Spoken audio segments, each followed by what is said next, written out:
Hola, ¿qué tal? ¿Preparado para pintar?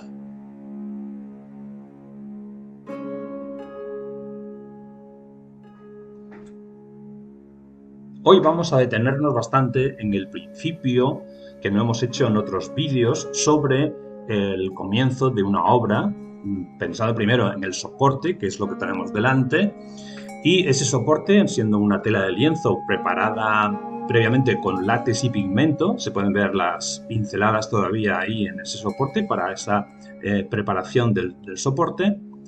Que por cierto, a nivel de imprimaciones hay muchas cosas también que comentar, porque realmente conociendo el sistema de imprimaciones que hace falta para cualquier superficie, pues podemos pintar sobres de infinidad de materiales y de formas, y que es muy interesante pues justamente profundizar un poquito más en ese tema para que nos demos cuenta de que podemos pintar sobre papel, cartón, plásticos, hierro, bueno, por supuesto, todo tipo de telas, pero todo ello con la adecuada imprimación, que es el tema previo, diríamos, a la pintura que conocemos, con sus colores, su potencia, etcétera.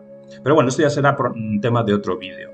Aquí, como veis, estoy ya metiéndome en la composición del tema, que en este caso son unos girasoles, es un tema de girasoles en un campo abierto, que vemos las montañas al fondo y tal.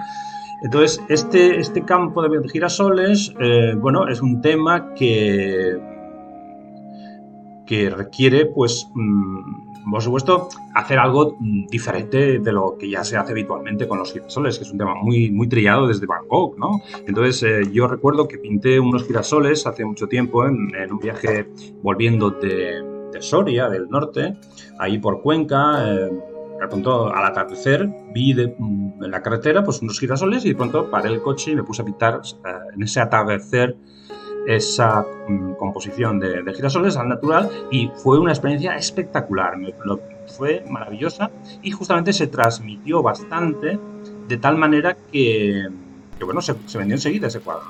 Entonces, bueno, este segundo por así decir, de girasoles es un tema pues que tiene pues muchas posibilidades también, como cualquier otro paisaje. Aquí hemos visto que hemos estado dibujando con carboncillo fino, más o menos unas líneas de referencia. No es un dibujo, como veis, muy, muy detallado, porque luego con la pintura vamos a hacer lo que queramos. Entonces tenemos una gran libertad. Como veis aquí, ahí está la mancha sobre ese dibujo que previamente hemos hecho, pero lo que nos interesa es que los elementos principales estén en su sitio para tener una cierta referencia realista, ¿no? Digamos, sobre la realidad.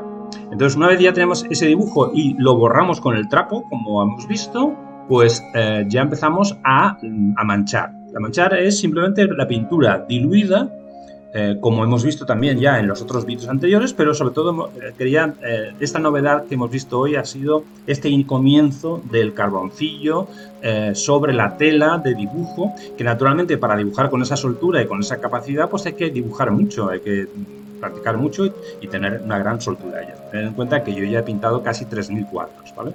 Entonces, en ese sentido, pues claro, se notan. Aparte de que el vídeo está a una velocidad un poquito más rápida de lo normal. Bien, entonces aquí ya en la parte de la mancha, una vez pasada la parte de la mancha, ya estamos casi finalizando el cuadro con pintura limpia, colores limpios, como veis, dentro de esa mancha, que no nos importa excesivamente que el color sea el definitivo en la mancha. Sin embargo, ahora ya en esta parte sí que estamos ya intentando acabar, por lo tanto, los colores tienen que ser lo más limpios posible, ¿vale? Que ya serían los definitivos. Pero siempre todo lo que hay debajo nos va a servir de referencia o de contrapunto para que lo que estamos poniendo encima pues también sea interesante en ese sentido.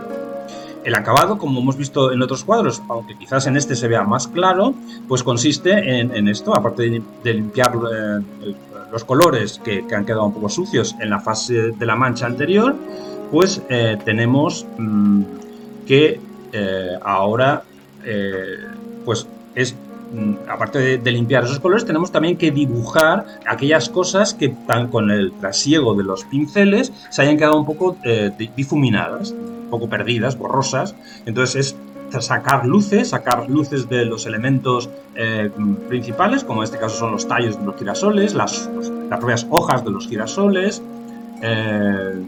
Tampoco, como veis, importa excesivamente que parezcan girasoles, pueden ser flores, o sea, esto no es importante, ¿vale? El realismo no es importante. En mi pintura lo más interesante para mí es el color, o sea, que el color, las combinaciones entre los diferentes colores que hay en la composición, sea algo muy atractivo e interesante y que tenga, pues, un mensaje en sí mismo. Es casi como un abstracto en el sentido de que, bueno, hay una excusa que en este caso son esas flores, pero lo importante realmente es la composición en sí de esos colores, cómo están puestos, de qué manera, en qué distribución, etcétera, etcétera. Esto es un lenguaje personal que hay que ir elaborando, cada uno tiene que tener pues el suyo personal.